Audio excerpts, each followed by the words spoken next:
Hello there, God's owners, YouTubers. Going to read the book of Acts 18. And she goes, after these things, Paul departed from Athens and came to Corinth, and found a certain Jew named Aquila, born in Pontus, lately come from Italy, with his wife Priscilla, because that Claudius had commanded all Jews to depart from Rome, and came unto them. And because he was of the same craft as abode with them, and wrought for by their occupation they were tent makers. And he reasoned in the synagogue every Sabbath, and persuaded the Jews and the Gentiles. And when Silas and Timotheus were come from Macedonia, Paul was pressed in the Spirit, and testified to the Jews that Jesus was Christ. And when they opposed themselves and blasphemed, he shook his raiment and said unto them, your blood be upon your own heads. I am clean. From henceforth I will go unto the Gentiles. Looks like he's kind of saying there that first he's claiming that he's clean of blood, which is not so, because he's stood up in court and lied against many Christians, many brothers and sisters of the faith at that time, that they would be put to death and murder. So he's not clean at that time. Well, I mean, that's not that doesn't prove that Paul is a bad guy. Everybody's got things that they're not clean about. But it almost looks like he's saying he's going to leave the brethren, the guys of his same clan, the Jews and whatnot, and he's now going to preach on to the Gentiles. As he's saying, from henceforth I will go to the Gentiles. So maybe he's going to preach to the Gentiles. Oh, we'll see. And not so much the Jews. We'll see. And I find it kind of odd that this time it's Paul the one that's renting his clothes, because the Pharisees and those hotshots up there in the synagogue are the ones that blaspheme. And that's kind of interesting. And he departed thence, because usually it's always the Pharisees that get mad, tearing their clothes off. You know, they would bust out their chests, their butt-star buttons and their strings in their garment, and that was to show that extreme displeasure and discomfort and outrage towards something you said. So I find it odd that Paul is the one now doing that, because it's usually the Pharisees. They would do it to Christ. They would do it, I think Paul, I remember they said he did it to Paul here earlier in this book. But now he's doing it. Just an interesting point. And he departed thence and entered into a certain man's house named Justus. And there's a nice name. Justus. One that worshiped God, whose house joined hard to the synagogue. I guess it's saying he's real close to the synagogue. He's like close to where all the guys hang out. And Cyprus, the chief ruler of the synagogue, believed on the Lord and all his house. So apparently this synagogue here, they're trusting in the Lord pretty good here, these guys. And made of the Corinthians, hearing, believed, and were baptized. Then spake the Lord unto Paul in the night, in a vision, be not afraid, but I speak, and hold not thy peace. But speak, and hold not thy peace. He's going to ask him to be open with him, I guess. For I am with thee, and no man shall set on thee to hurt thee, for I have much people in this city. And he continued there 1 year and 6 months, teaching the word of God among them. Okay, and when Galileo was the deputy of Alicia, the Jews made insurrection with one accord against Paul. Mad at Paul again. And brought him to the judgment seat. I guess this is where they have their court. Saying, This fellow persuadeth men to worship God contrary to the law.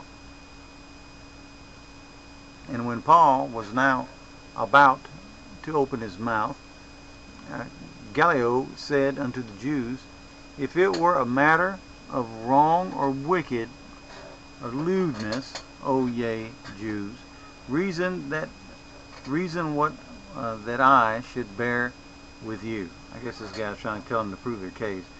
But if it be a question of words and names and of your law, look ye to it, for I will be no judge of such matters.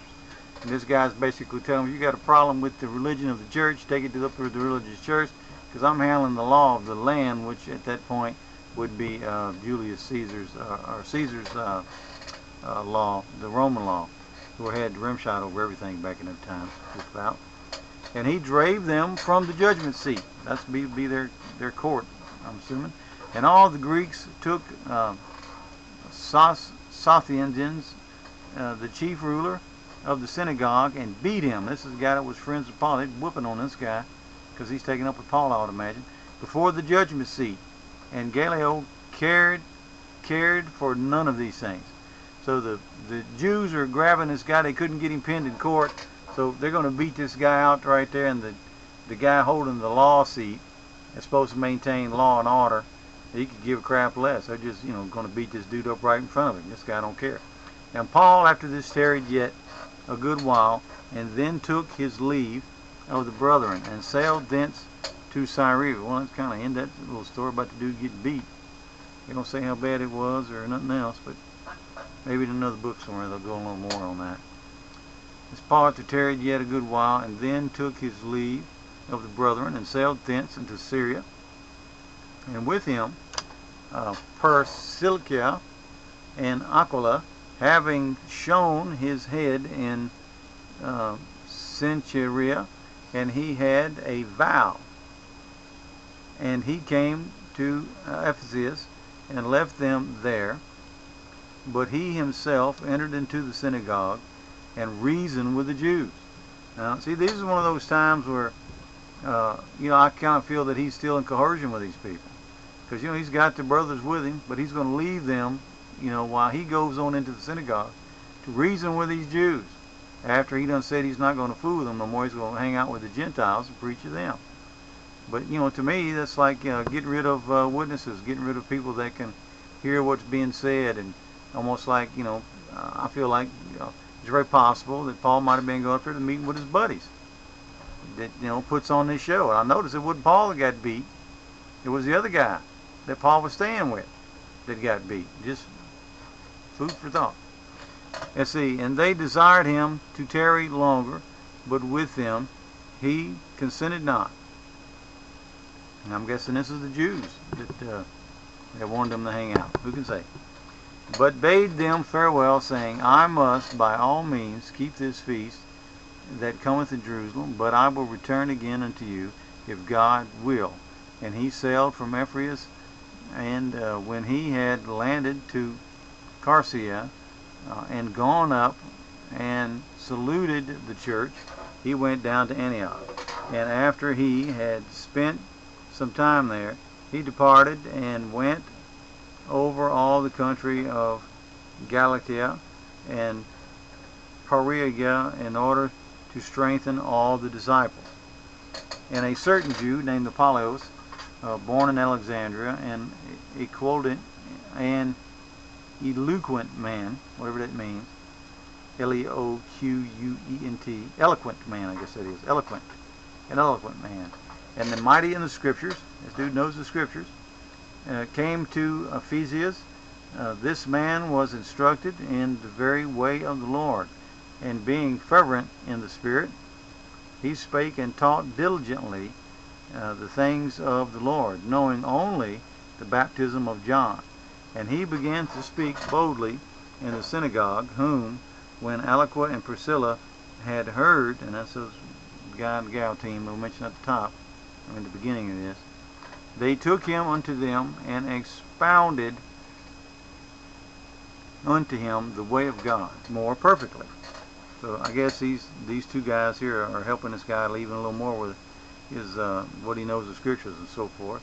And when he was disposed to pass into Antioch, the brethren wrote, exhorting the disciples to receive him, who when he was come helped them much which had believed through grace. For he mightily convinced the Jews, and the publicity showing by the scriptures that Jesus, for some reason my study ends there. Jesus is W, must be was. Let's see, that's Acts 18. Hang on there just a second. Apparently, for some reason, that was Acts 18, the end of Acts 18. Let me get my eSword opened up. And then, I don't know why that they've done that. Acts 18. The last of that is, and when he was disposed to pass out, that Christ. Oh, I don't know where the W came from. That Jesus was Christ. I guess that's the end of it. Let me see. I see the scriptures that Jesus, and here's missing. It should say was Christ. Okay. So I didn't see anything that was terribly off color to my notion there, other than the fact that Paul had made mention that he was going to talk to them Jews after he said he wasn't going to fool with them no more because he had rent his clothes because they'd blasphemed about Jesus Christ. And next thing you know, he's going to hook back up with those Jews, but he's telling the brethren to hang back. He don't want them in there to go do talking some business. Now I know all that's conjecture on my part, but being how I'm looking in this to see the possible wrongdoings of, not so much wrongdoings of Paul, but things that we should be getting, and maybe not about Paul. See, I don't think Paul is meant to be as taken as highly as the so-called Christian takes Paul today. I think Paul's got feet of clay just like everybody else, every other man of God. And I think that the lessons of Paul are supposed to talk to us and let us know certain things about ourselves. Because when it comes down to it, we all hack at Christianity, don't we? Really and truly. We all call ourselves Christians and so forth, but when it comes down to conviction, it comes time to doing the right thing. Sadly enough, we all start hacking at that tree when we shouldn't. Not to say that Paul's any better, any worse than the rest of us, but I really don't think that Paul was, as Paul saw himself, is what he is to be, this chosen vessel. I believe Jesus Christ was that chosen vessel. But, just like the dude Simon that he's hanging around with, he had that old town believing that he was the chosen vessel. Not that they use the word chosen vessel, but it was like God's best or something, like, big deal with God, like it didn't get no better from God, however that wording was. I mean, these people in the cult and so on and so forth, these sorcerers, they had that knack to do that. They had that knack to bewitch people and make them believe that they were a Christ-like figure. Okay, that being said, I'm in this YouTube. This is getting long, and that's it for now. Peace out.